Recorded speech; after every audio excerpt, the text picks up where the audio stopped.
Masai Ujiri had declared the 2025 season a rebuild from the very start, setting the tone for the Raptors' 30th anniversary season. But despite the chaos on the court, which included multiple injuries, lineup changes, and a tanking strategy, there's a lot of positives to take away from the year. The first positive is that the defensive foundation for the Raptors is good once again. Defense is one of those things that this team has always prided itself on, no matter their position in the standings. And they had to rely on it because the 2025 season did not bring the Raptors a ton of wins. But it did bring something just as important, a real identity on defense. Now at first, the team struggled. Part of it was of course the tank and the expectations were low, but it also didn't help that they were super young and that injuries began to pile up. But something changed as the season went on. Slowly but surely, the Raptors turned into one of the best defensive teams in the league, which didn't help the tanking strategy because they were winning games that they should have been losing. But these results weren't luck. It was because of effort, chemistry, and two anchors who made it all possible, and that's Scottie Barnes and Jakob Poeltl. On the defensive end, Scottie Barnes looked like a star. Night after night, he took on the tough matchups and didn't back down. It didn't matter whether it was a guard, a wing, a big, Scottie can guard them all. 1 through 5, no problem. What made him special wasn't just his physical gifts. Yes, he's tall with a massive reach and super athletic, but what makes him such a good defender is how smart he plays. He reads plays before they even happen. He jumps passing lanes, he blocks shots. He made it hard for anybody on the court to get comfortable. According to advanced stats, Scottie has one of the best defensive impacts in the NBA. Now Raptors fans who watch games don't need the numbers.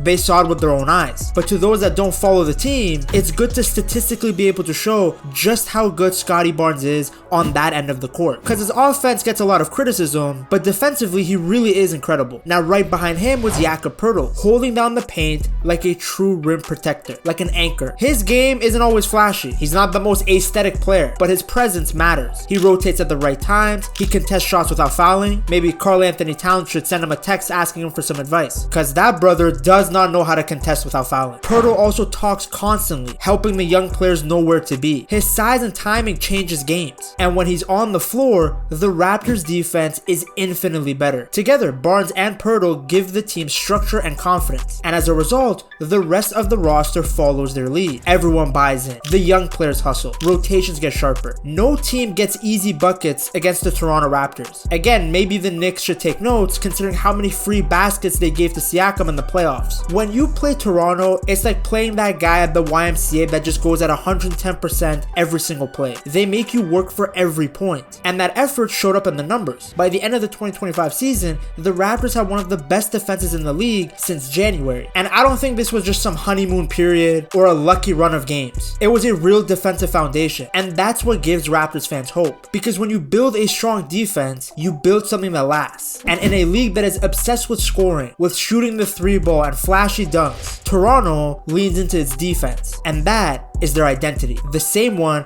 that brought them the title in 2019. With Barnes, Poeltl, and a group of players that play hard and smart, the Raptors are laying the groundwork for something bigger. Now the wins may not come in the next following years, but the foundation is there for a winning team. The next positive was that RJ Barrett took a leap. The 2024-2025 season really did feel like a moment that everything clicked for the Canadian. Maybe it was him being back home in his home country. Maybe it was moving away from Madison Square Garden. Whatever the reason, after years of showing flashes, RJ finally put it all together, and in doing so, he became one of the most important players on the team. In just 58 games, RJ Barrett averaged 21.1 points, 6.3 rebounds, and a career best 5.4 assists per game. The numbers alone show you growth, but the way that he played also really stood out. He was more in control, more confident, and he was on a team that trusted him with the ball more than ever before. His usage rate hit a career high, which basically means that whenever Toronto needed something to happen on offense, Barrett was usually the guy making it happen. This was a big shift for him because on the Knicks, he was not given that sort of responsibility. On the Raptors, he wasn't just scoring, he was also creating. He improved greatly as a passer, finding teammates in rhythm and making better reads out of pressure. He drove to the basket more than 12 times a game, using his strength to get downhill and finish at the rim. And when he did get to the rim, he converted his chances at an impressive 60%. So his drives weren't useless. He wasn't just going to the basket for the sake of going to the basket. He was strong, decisive, and more importantly,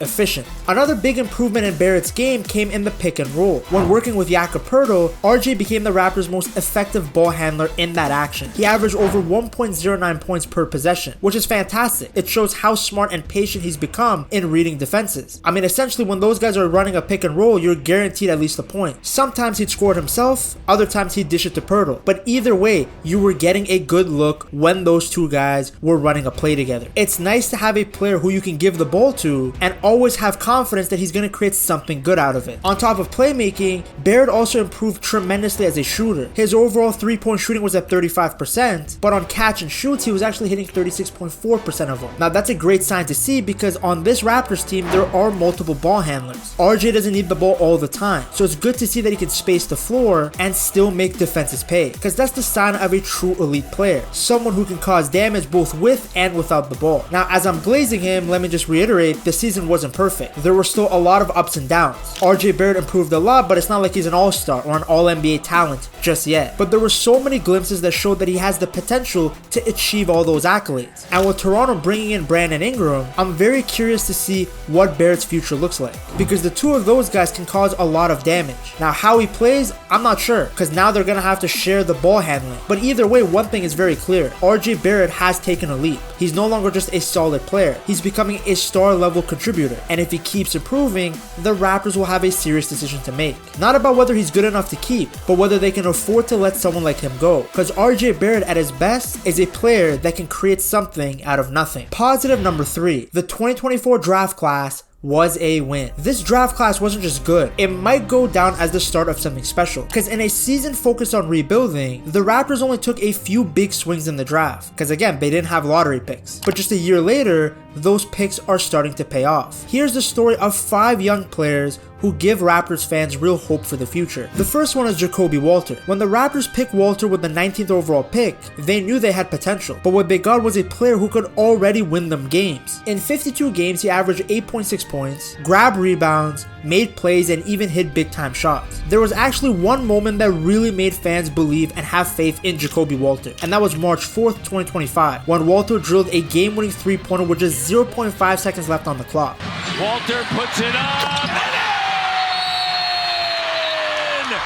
Ja'Kobe Walter! Talk about being clutch. And he's not just a shooter, he also plays defense. He plays hard and has already shown that he can handle pressure. Those are rare qualities to see from a rookie. Then you have Jamal Sheed. Toronto got Sheed from Sacramento and he's quickly become a bit of a fan favorite. He played in 75 games and averaged over 7 points and 4 assists per game. More importantly though, he controlled the pace, making intelligent passes, and again, defending hard. That's a common theme that you will see in this team. Everybody defends. Wonder what the Raptors would do to Luka if he came here. Now, even though Sheed is not the biggest guy on the floor, he still works so hard, and as a result, he's able to impact the game on both ends. He had an 11-point, 10-assist game against Houston that showed just how valuable he can be as a facilitator. He's steady, reliable, and only gonna get better. For a second-round pick, I'd say that's a pretty big win. Then you have Jonathan Mogbo. Picked 31st overall, he came into the league with a chip on his shoulder, and it shows. In just his first season, he averaged 6 points, 5 rebounds, and 2 assists. He even recorded a triple-double, 17 points, 10 rebounds, and 11 assists against Charlotte. Everybody seems to have a career year against Charlotte. The Hornets are basically the opposite of the Raptors. Nobody on that team defends. Anyways, that kind of all-around performance from a rookie is very rare, especially from a rookie big, because historically we have seen that it does take bigs some time to adjust to the speed of the NBA. Now, Mogbo still needs to work on his scoring, but again, he's a typical Raptors player. He plays with energy, he grabs offensive boards, and he plays strong defense. So while his offensive game does need work, his impact already is pretty good. Then you have Jamison Battle, a player who slipped through the cracks. He went undrafted, but the Raptors gave him a shot, and he's made the most of it. In 59 games, he averaged 7 points and hit over 40% of his three-pointer. On November 27th, he lit it up with 24 points, going 6 for 8 from deep. He's not a flashy player, but he knows his role. Knock down shots and space the floor, and defend. And in today's NBA, every team needs a good 3-and-D guy. And then the next guy is Shamshay. Those that have seen him play consistently describe him as a tough lockdown defender. He's still a work in progress, he's still developing, but the Raptors believe that he could become a real difference maker on defense once he's ready. Together, these 5 rookies are the heart of a new Raptors era. They're young, hungry, and already proving that they belong. For a team in the middle of a rebuild, finding this kind of talent all in one draft class is rare, and it's exactly why Raptors fans should believe in what's coming next. Positive number 4. Hopefully Brandon Ingram can unlock Scottie Barnes. Now the 2025 season put a lot of pressure on Scottie Barnes' shoulders. With the Raptors rebuilding and reshuffling, he was asked to be the main guy on offense. Now while Scottie does a little bit of everything, defending, rebounding, making plays, he struggled to carry the scoring load all by himself. His efficiency dropped, his shooting took a hit, and at times it just looked like a guy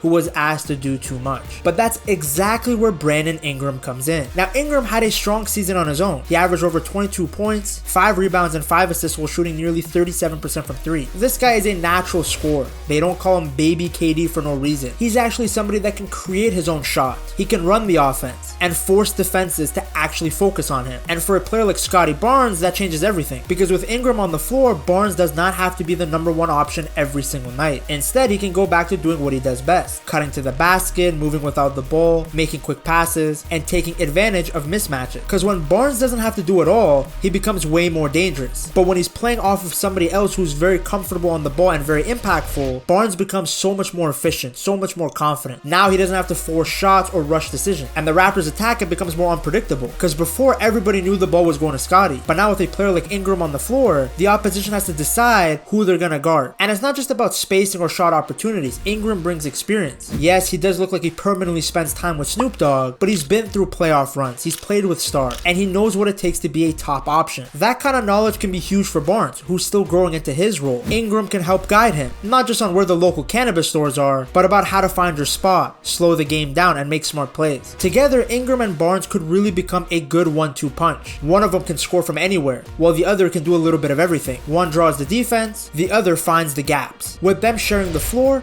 the Raptors' offense could become more balanced and harder to stop. So while the 2025 season was very tough for Barnes, help has arrived. And with Ingram in the picture, who knows how much this team can achieve. Yes, maybe some games it will look ugly with both of them not being able to hit their threes. But when it works, it's going to be lethal as well. Positive number 5, great wing depth. Now, as I said, the 2025 season was not a perfect year for the Toronto Raptors, but it gave fans a reason to believe, especially when it came to their wings. Because through all the ups and downs, 3 young players stood out: Grady Dick, Jacoby Walter, and Agbaji. Grady Dick, in just his second year, showed that he belonged. He averaged 14.4 points per game and shot 35% from 3, proving that he could score in more ways than just spot-ups. His shooting off the dribble became better, and he became far more confident in attacking the rim. Dick was now attacking. Get your mind out of the gutter, guys. That growth earned him a spot in the NBA's Rising Star Games, which is no small feat, by the way. Don't laugh at that. And for a team that needs shooting, Dick was one of the most reliable options. Because when the offense stalled, he gave them a much needed spark. And as we have seen from the playoffs, shooting is so important. You need to be able to stretch the floor. And more importantly, everybody needs to be able to do it. And then we have Jacoby Walter. When the Raptors drafted Jacoby 19th overall, they knew they were getting a solid player. Someone that can play both ways. But I don't think anybody was expecting him to make such an impact right away. He chipped in with scoring and provided real energy on both ends of the floor. He hit nearly 35% of his threes and held his own on defense against some of the league's best. Whether he was coming off the bench or starting, Walter looks like a piece that the Raptors can really grow with. And then of course we have Agbaji. Now he might not be as flashy as the others, but he's just as important. After coming over from the Utah Jazz, he finally found some rhythm with the Raptors. He shot nearly 40% from 3, played great defense, and filled whatever role the team needed. In 64 games, he averaged just over 10 points and quietly became one of the most reliable 3-and-D wings on the roster. He's one of those players that I think will get better and better as the Raptors get better and better players. Put all 3 of these guys together and you get a trio that gives the Raptors real depth and flexibility on the wing. They can all shoot, they can all defend, and they're still young. As the Raptors build towards the future, these 3 could be a big reason that the team gets back to winning. Because once the Raptors bring in a star, these guys won't just be role players. They're going to be the building blocks for a championship roster. Then the last positive I want to talk about is Darko. As I stated, the 2025 season was a really challenging one for the Toronto Raptors. Rebuild phases are always tough, but Darko really made a focus on developing the young talent. Even when they were losing and struggling, he managed to foster a strong sense of unity and commitment among his players. Now he took over as the head coach in 2023, and since then he's emphasized player development and really team unity, and his approach has really resonated with the players. They appreciate his dedication and personal investment in their growth. Let me give you an example off the court. He attended Emmanuel Quickly's uncle's funeral and provided support for RJ Barrett after the passing of his younger brother. These gestures demonstrate his genuine care for the players beyond just the basketball court. On the court, Darko implemented a system that's prioritized ball movement and playing as a team. The Raptors ranked 6th in the league for passes per game and relied heavily on cuts and handoffs, which is a good base to start with. Look at how well the Pacers played, and they use a very similar strategy. Defensively, he made the team show significant improvement after the All-Star break. At one point, the Raptors had the 2nd best defense in the league, and this was a team that was supposed to be tanking. It's a great sign to see, especially given how young the team is and how many new players he was integrating in. And the Raptors have recognized Darko's positive impact. That's why they picked up the 2026-2027 option on his contract. It showed that they are confident in his leadership and his vision for the team's future. While some might have seen this year as a tanking year, in many ways it was also a step towards building a deep competitive team. Because now all these great 3-and-D guys are going to be supported by a healthy Ingram. Scotty Barnes is only going to get better. I think we've only seen flashes of what IQ and RJ Barrett are capable of. And with the East being more open than ever, the Raptors can easily be back into playoff contention soon. Their rebuild has direction, and the future, at least on paper, looks pretty bright. Now, speaking of Brandon Ingram, to see why this guy is actually so much better than what people give him credit for, you gotta check out this video right here.